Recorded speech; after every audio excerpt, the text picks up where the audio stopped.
슬프다 주께서 어찌 그리 진노하사 딸 시온을 구름으로 덮으셨는가. 이스라엘의 아름다움을 하늘에서 땅에 던지셨으며 그의 진노의 날에 그의 발판을 기억하지 아니하셨도다. 슬프다 주께서 어찌 그리 진노하사. 하나님의 진노로 심판을 받는 이스라엘의 모습을 보면서 슬퍼하는 그런 모습입니다. 딸 시온을 구름으로 덮으셨는가. 어찌하여 딸 시온을 구름으로 덮으셨는가. 딸 시온, 시온은 예루살렘 또 이스라엘을 의미하죠. 딸 시온, 사랑하는 이스라엘, 하나님께서 사랑하는 이스라엘을 왜 구름으로 덮으셨는가. 구름은 여러분 이스라엘에서 좋은 의미가 많죠. 오히려 광야에서 하나님께서 구름 기둥, 불 기둥, 그렇죠? 구름 기둥으로 이스라엘 백성들을 보호하시고 인도하셨죠. 또 성막에 하나님 임재하실 때는 구름 모양으로 구름이 이렇게 나타나면서 그게 하나님의 임재를 상징했죠.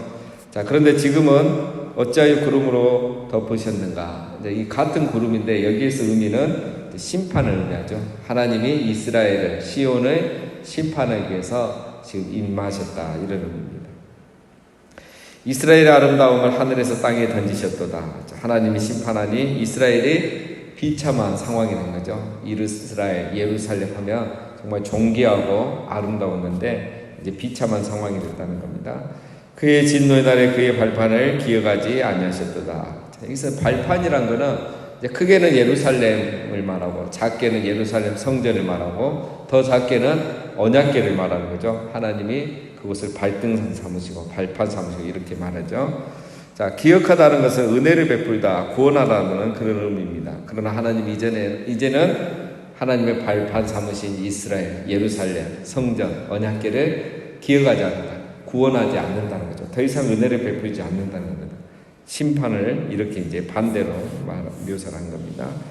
2절, 주께서 야곱의 모든 거처들을 삼키시고 긍휼히 여기지 아니하셨으며 노아사 딸 유다의 견고한 성체들을 허물어 땅에 엎으시고 나라와 그 지도자들을 욕되게 하셨도다. 삼키시고란 단어가 오늘 좀 많이 여러 번 나오는데 이제 파괴하다 이런 뜻입니다. 느부갓네살이 예루살렘을 파괴할 때 이 단어를 쓰죠. 느부갓네살이 예루살렘을 삼켰다 이렇게 표현을 많이 하는데 지금 이 단어가 이제 하나님께 들어가는 거죠. 그래서 하나님이 이스라엘을 심판하셨다, 파괴하셨다. 바벨론을 통해서 예루살렘이 파괴되도록 허락하셨다 이런 뜻입니다. 긍휼히 여기지 아니하셨으며 이번에는 하나님의 자비가 없는 심판입니다. 하나님께서 긍휼히 여기지 않고 자비를 베푸지 않고 마땅히 심판, 벌을 받게 하신 거죠. 그렇게 되니까 어떻게 됩니까? 성체가 무너지고 나라와 지도자들이 부끄럽게 되는 거죠. 단순한 멸망이 아니고 그들에게는 책임자로서 부끄러움을 느끼는 거죠. 3절, 맹렬한 진노로 이스라엘의 모든 뿔을 자르셨으며 원수 앞에서 그의 오른손을 뒤로 거두어 들이시고 맹렬한 불이 사방으로 불사른같이 야곱을 불사르셨도다. 뿔이란 것은 항상 힘, 어떤 능력 이런 걸 상징하죠. 이스라엘이 그동안 정말 힘과 권세와 능력이 있었잖아요. 주변 나라에서 존경받고 특히 다윗과 솔로몬 시대에. 그러나 하나님 이제 그 모든 힘과 권세와 능력을 거두어 가셨다라는 겁니다. 자, 하나님의 오른손이란 것은 오른손은 항상 이제 돕는 손이죠. 축복의 손. 근데 하나님이 지금은 그 손을 뒤로 거두어 들이시고 더 이상 이스라엘을 돕지 않고 축복하지 않으셨다는 겁니다. 그리고 이제는 맹렬한 불로 불사르셨다. 여기서는 심판을 말하죠. 바벨론에 의해서 공격을 받고 심판받는 걸 말합니다. 4절, 원수같이 그의 활을 당기고 대적처럼 그의 오른손에 들고 서서 눈에 드는 아름다운 모든 사람을 죽이셨으며 딸 시온의 장막에 그의 노를 불처럼 쏟으셨도다. 자, 여기서는 원수같이 라는 말이 이제 핵심이죠. 자, 원래 이스라엘은 원수가 아니고 사랑하는 자녀, 딸 시온이죠. 그런데 하나님 이스라엘을 원수처럼 대하신 거예요. 원수처럼 대하니까 어떤 일이 일어납니까? 원수에게 쏘아야 할 화살을 이스라엘에게 쏘게 만든 거죠. 이스라엘을 지켜줘야 할 오른손이 이스라엘을 죽게 한 겁니다. 그렇죠? 자, 이스라엘은 딸 시온입니다. 원수가 아니에요. 근데 하나님께서 원수처럼 이스라엘에게 불을 쏟고 화를 향하게 하셔서 이스라엘이 심판을 받게 하셨다라는 겁니다. 자, 다 이스라엘의 심판을 묘사하고 있는 거죠. 주께서 원수같이 이스라엘을 삼키셨으며 그의 모든 궁궐들을 삼키셨고 견고한 성들을 무너뜨리사 딸 유다의 근심과 애통을 더하셨도다. 자, 하나님의 원수를 심판하듯 이스라엘을 심판했죠. 여기 삼키다라는 단어가 또 나옵니다. 이는 완전히 이스라엘을 파괴했다, 멸망하겠다는 것을 강조합니다. 모든 궁궐과 견고한 성도 다 파괴가 되었습니다. 자, 이렇게 되니까 당연히 딸 유다가, 여기는 딸 유다는 이제 다 같은 말입니다. 딸 시온, 이스라엘을 말하죠. 이스라엘 남유다가 근심과 애통에 처하게 됐다라는 겁니다. 자, 6절, 주께서 그의 초막을 동산처럼 헐어버리시며 그의 절기를 폐하셨도다. 여호와께서 시온에서 절기와 안식일을 잊어버리게 하시며 그가 진노하사 왕과 제사장들을 멸시하셨도다. 자, 5절에서는 모든 궁궐과 성들을 파괴했다. 궁궐과 또 전체적으로 성이 파괴됐다는 것을 묘사했고요. 자, 여기서는 이제 하나하나 또 따로 말하죠. 초막이란 건 이제 천이나 나무로 이렇게 지어놓은 임시 처소를 말하는 거죠. 하나님께서 자비를 베풀지 않는 거죠. 이 초막까지 흔적도 남지 않도록 다 없어지니까 오히려 그곳이 깨끗한 동산처럼 이렇게 돼버리는 겁니다. 그러니까 이스라엘을 흔적도 없이 정말 이전에 기억할 수도 없을 정도로 그렇게 처참히 파괴되게 하셨다라는 겁니다. 자, 그 다음에 이제 좀 의미 있는 내용들이 나오죠. 절기를 폐하셨도다. 절기란 걸 이제 그 일곱 절기도 있고 또 안식일 뭐 이런 게 다 모든 절기죠. 절기들을 잊어버리게 하셨다. 그 다음에 제사장들이 멸시를 당하도록 내버려 두셨다. 자, 왜 절기를 잊게 하고 제사장들이 멸시를 당하게 하느냐? 자, 이 말은 다른 말로 하면 지금 성전이 다 파괴됐단 말이죠. 성전이 파괴됐고 백성들은 포로로 잡혀가고 죽고, 그러니까 절기를 지킬 사람이 없고 절기를 지킬 성전이 없는 거죠. 제사장은 제사 드릴 일이 없어지고, 그러니까 제사장이 하나님이 세우신 종들인데 얼마나 멸시당하는 겁니까? 그렇죠? 성전도 없고 제사 드릴 사람도 없고 제사장도 할 일이 없고, 이 정도로 하나님이 이제 성전까지 이런 파괴와 또 멸시, 비참함을 당하게 하셨답니다. 정말 여러분 주전 586년에 남유다가 바벨론에게 멸망하고 이제 성전이 완전히 함락되면서 이 성전 시대가 이제 막을 내립니다. 그래서 이제는 더 이상 성전 시대가 아니고 이제 포로 시대를 거치면서 이제 이스라엘이 회당 중심, 기도처 중심의 신앙생활로 바뀌죠. 그러니까 성전 중심에서 회당 중심 신앙생활로 바뀌게 됩니다. 그래서 이때부터 이제 이스라엘 백성들이 그 바벨론의 포로로 잡혀가서 거기에 있던 사람들이 이제 바벨론 강가에서 이제 기도하는 신앙들, 말씀 중심, 기도 중심 신앙으로 이렇게 많이 바뀌게 됩니다. 그래서 성인들이 이제 30명만 모이면 그 마을에 회당을 세워서 그곳에서 예배를 드리고, 30명이 모이지 않으면 이제 소수가 강가 같은 데다 이제 기도처를 만들어서 기도하는 모임들이 시작되는 거죠. 우리가 이제 신약성경 보면 바로 이제 뭐 회당이라는 이야기가 많이 나오잖아요. 그게 바로 이제 이 포로 시대, 성전 시대가 끝나면서 포로 시대부터 생겼던 그런 문화들입니다. 그 회당 중심의 신앙생활이 이제 오늘날 우리 이 교회의 신약 시대 교회 예배 모습의 전형이 바로 이 회당 시대, 회당 문화예요. 그래서 여러분 이제 성전 중심의 그 제사 중심의 예배, 성전 중심은 제사 중심이죠. 성전 중심, 제사 중심의 예배에서 회당 중심, 말씀 중심의 예배로 이제 바뀌게 되는 거죠. 자, 이스라엘이 제사의 원래의 의미를 모르고 형식적으로 제사하고, 그래서 심판을 받으면서 성전과 제사가 사라졌습니다. 자, 여러분 이렇게 되면서 이제 정말 너무 슬프고 다 끝난 것 같잖아요. 그 중요한 성전이 파괴됐으니까. 그런데 오히려 이걸 통해서 본질이 회복이 되는 거예요. 원래 본질은 뭡니까? 화려한 성전이 아니죠. 본래는 하나님 원한 것은 화려한 성전이 아니었습니다. 하나님의 말씀을 순종하고 하나님을 경외하는 두 사람만 모여도 하나님이 임재하시는 것, 그 한 사람이 여호와를 경외하며 하나님이 거기 임재하시는 것, 그게 바로 본질이죠. 우리 신앙의 본질이죠. 아무리 성전이 화려한데 또 재물을 아무리 갖다 많이 바친데 그곳에 하나님 임재하시는 게 아니고, 하나님을 경외하고 말씀을 순종한 한 사람이 하나님 앞에 예배할 때 하나님이 거기에 임재하시고, 하나님이 임재하시니까 그곳이 성전이 되는 거예요. 이스라엘 백성들이 착각하는 거죠. 성전에는 하나님이 무조건 임재하시고 무조건 계신다, 이렇게 착각하는 거예요. 그러나 성전에 하나님이 임재하시는 게 아니고 하나님이 임재하시는 곳이 성전이 되는 거예요. 그래서 예수님이 오심으로 참 성전 시대가 열리고, 예수님이 우리 안에 거하심으로 우리가 하나님이 거하시는 성전이 된 것이죠. 이런 전환이 이제 이 포로 시대를 통해서 이미 예고가 됐고, 예수님이 오심으로 참 성전이 회복된 시대가 되는 겁니다. 그래서 제물만 바치고 예배를 거래처럼 해버리는 이런 형식과 외식주의의 시대는 끝나고, 이제는 정말 말씀 앞에 죄를 깨닫고 회개하고 영과 진리로 예배하는 시대가 시작이 된 거예요. 그래서 우리가 오히려 정말 은혜의 시대를 살고 있는 거죠. 그래서 이스라엘은 이제 이 역사적으로 이렇게 해서 심판을 받았지만, 하나님의 구속 계획은 오히려 완성이 된 겁니다. 하나님의 뜻은 더 분명하게 드러난 거예요. 그래서 이스라엘은 죄를 범하였지만 하나님은 그것을 통해 오히려 어떻게 합니까? 은혜와 자비를 우리 가운데 내려주신 거예요. 더 많은 사람이 은혜 가운데 들어가게 되는 거예요. 그 은혜를 오늘 우리가 이제 받은 겁니다. 그래서 이런 큰 구속사의 그림을 우리가 갖고 있으면 아주 좋습니다. 자, 7절입니다. 여호와께서 또 자기 제단을 버리시며 자기 성소를 미워하시며 궁전의 성벽들을 원수의 손에 넘기셨으며 그들이 여호와의 전에서 떠들기를 절기의 날과 같이 하였도다.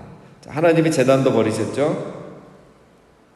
예배하는 이 모든 제단을 버린 겁니다. 포기했다는 거예요. 파괴하게 내버려 두셨다는 거예요. 왜냐하면 하나님이 자기 성소를 미워하셨다는 거예요.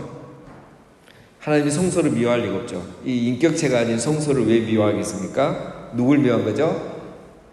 백성들이에요. 백성들이 제단에 나와서, 성소에 나와서, 성전에 나와서 형식적으로 제사하고 불순종하면서 제물만 드리면 하나님을 받은 것처럼 하고, 거래가 끝났으니까 우리에게 복을 달라고 하는 그런 예배를 하나님이 싫어하신 거예요. 그래서 차라리 성전이 파괴돼 버리면 이런 식으로 예배하지 않고 하나님 앞에 거래하지 않고 하나님을 모독하지 않으니까 하나님이 성전이 파괴되도록 내버려 두신 거예요. 8절 여호와께서 딸 시온의 성벽을 헐기를 결심하시고 줄을 띄고 무너뜨리는 일에서 손을 거두지 아니하사 성벽과 성곽으로 통곡하게 하셨음에 그들이 함께 쇠하였도다. 하나님이 이제 성벽까지 다 헐기로 결심하셨다는 거예요. 이 말은 완전히 이제 정복되는 거죠. 성벽이 무너지면 뭐가 이제 더 이상 지켜주겠습니까? 하나님이 이번에는 적극적으로 나서서 이스라엘에 벌을 주고 계십니다. 그 표현이 줄을 띄고 무너뜨리는 일에서 손을 거두지 아니하셨다. 이 줄이란 것은 다림줄을 말합니다. 다림줄이란 건 여러분 원래 건축을 시작할 때 쓰는 게 다림줄이죠. 그런데 하나님이 지금 파괴할 때도 이 다림줄을 쓰겠다는 거예요. 계획적으로 철저하게 파괴를 하겠다는 거예요. 돌 위에 돌이 하나도 남지 않도록 철저하게 심판을 하겠다는 거예요. 손을 거두지 아니하시고 하나님 쉬지 않고 봐주지 않고 멈추지 않고 이스라엘이 심판받게 하시겠다. 성벽과 성곽으로 통곡하게 하시며, 이거는 이제 의인화된 표현이죠. 성곽과 성벽이 여러분 웬만해서 무너집니까? 안 무너지잖아요. 이게 무너진다는 거예요. 그래서 성벽과 성곽이 자기들이 슬퍼서 울 정도로 의인화합니다. 그들이 함께 사야되다. 백성들이 다 슬퍼하게 된 겁니다. 9절 성문이 땅에 묻히며 빗장이 부서져 파괴되고 왕과 지도자들이 율법 없는 이방인들 가운데 있으며 그 성의 선지자들은 여호와의 묵시를 받지 못하는도다. 성문이 무너지고 분빗장이 파괴됐다. 이 말은 이제 완전히 파괴된 거죠. 성문이 뚫리면 정말 끝나는 거잖아요.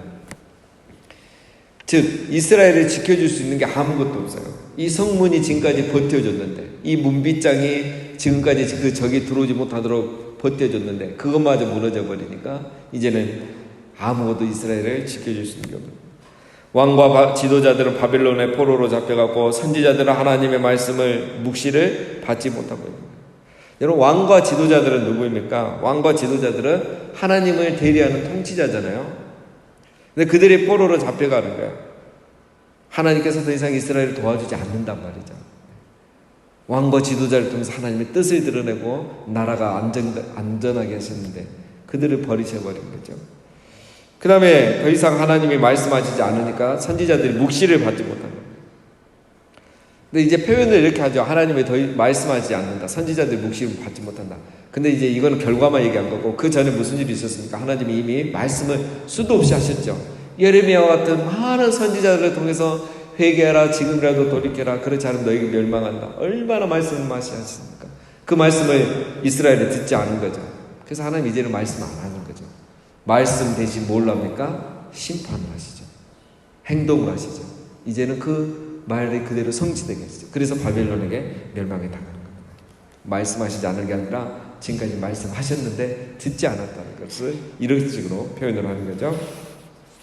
자, 마지막 10절. 시온의 장로들이 땅에 앉아 잠잠하고 티끌을 머리에 쓰고 굵은 배를 허리에 둘렀으며 예루살렘 처녀들은 머리를 땅에 숙였도다. 자, 이건 하나의 묘사입니다. 그렇죠? 시온의 장로들, 이스라엘의 장로들, 지도자들이 할 말이 없는 거죠. 너무 괴로우니까 땅에 엎드리고 티끌을 머리에 뒤집어 쓰고 애도하는 표현이죠. 다 멸망하고 죽었다는 거예요. 딸들도 그렇게 합니다. 처녀들도.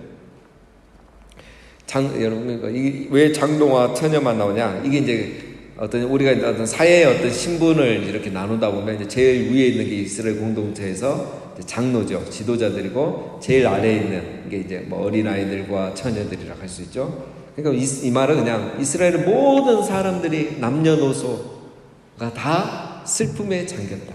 애도하는 분위기다. 초상집 분위기다. 그 말을 이렇게 10절처럼 묘사를 한 겁니다.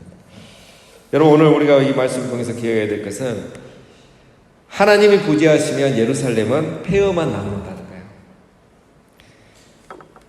그 화려한 예루살렘, 하나님 임재하시는 성전도 하나님이 임재하지 않고 부지하시면 다 폐허가 된다는 겁니다. 하나님이 함께 하시고 임재하실 때 예루살렘이 하나님의 영광이 되는 거고 발등상이 되는 거고 딸처럼 사랑스러운 존재가 되는 거죠.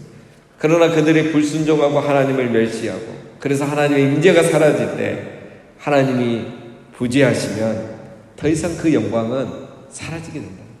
그 화려한 예루살렘도 폐허가 되고 하나님이 임재하셨다는 그 성전도 파괴됩니다. 화려한 성전이냐 견고한 예루살렘 성이냐가 중요한 것이 아니고 하나님이 임재하시는 성전, 하나님이 함께 하시는 예루살렘 성이 있느냐가 정말 중요한 것입니다. 오늘도 동일합니다. 교회의 규모가 중요한 게 아니라 하나님이 임재하시는 교회가 되는 것이 중요한 겁니다. 오늘 우리 자신이 하나님이 임재하시는 성전이 되는 것이 정말 중요한 겁니다. 우리가 얼마나 교회를 오래 다니고 많은 걸 하느냐 더 중요하지만 더 중요한 건 오늘 우리 안에 내 안에 하나님이 임재하시는 참 성전된 사람으로서 우리가 날마다 살아있는 예배를 드리고 기도를 하거든요. 이것이 가장 중요하다는 거예요. 그 다음 마지막 두 번째는 순종이 없으면 안전도 없다는 거예요. 이스라엘이 제일 착각한 것이 이겁니다, 여러분. 하나님의 백성은 순종하지 않아도 멸망하지 않는다고 생각했어요. 우리는 절대 바벨론에게 멸망하지 않는다고 생각했습니다. 왜? 하나님이 지켜주신다고 믿었거든요. 왜 그런 믿음을 무슨 근거로 가졌느냐? 우리에게는 성전이 있다고 그들은 생각했습니다. 하나님 임재하시는 성전이고 하나님의 발등상, 발판이 이 성전이 언약궤가 여기 있는데 어떻게 이방인들이 우리를 공격하고 정복할 수 있겠냐? 그들은 그렇게 생각했습니다. 그러나 그렇지 않습니다. 그들이 불순종을 했을 때 성전은 더 이상 그들을 지켜주지 않은 겁니다. 절기와 성전, 안식일, 제단, 왕과 지도자들이 그들을 안전하게 지켜줄 수 없었던 겁니다. 절기를 지키고 안식일을 지킨다고 그들이 안전한 것이 아니었습니다. 순종하는 삶, 하나님을 경외하는 삶, 영과 진리로 드리는 예배, 이게 있을 때 안식일을 통해서 또 절기를 통해서 이런 것들이 축복의 통로가 되는 거죠. 왕과 지도자들 그들을 지켜준 게 아니라 그들이 정말 여호와를 경외하는 삶을 살았을 때 하나님이 지혜로운 왕과 지도자를 세우셔서 그들을 지켜주셨던 거예요. 말씀이 없이 있는 것은 다 하나님과 상관이 없습니다. 말씀이 있고 하나님의 경외함이 있을 때 절기든 성전이든 왕과 지도자든 그것이 하나님의 축복의 통로인 것이지, 말씀이 없이 있는 것은 다 하나님과 상관이 없는 겁니다. 오늘 우리도 마찬가지입니다, 여러분. 우리가 말씀과 상관이 있을 때 내가 무엇을 하든 그것이 하나님과 상관 있게 되는 줄로 우리는 믿습니다. 말씀이 있어야 돼요. 그 여호와를 경외하고 있어야 돼요. 그랬을 때 그 예배, 우리가 지키는 주일, 우리가 나와 있는 예배당이 하나님이 임재하시고 하나님 우리에게 복 주시는 시간이 되고 공간이 되는 것입니다. 사랑하는 여러분, 우리가 항상 말씀에 순종하면서 살고 하나님의 임재 가운데 살고 형식이 아니라 본질을 추구하면서 살아서 정말 하나님이 항상 임재하시는 참 성전된 성도가 되고 항상 하나님 임재하시는 우리 예배가 되고 교회당이 되서 정말 날마다 그 하나님을 기쁘시게 하고 또 정말 하나님의 보호하신 가운데 은총 가운데 살아가시는 우리 모두가 다 되시기를 주님의 이름으로 축원드립니다.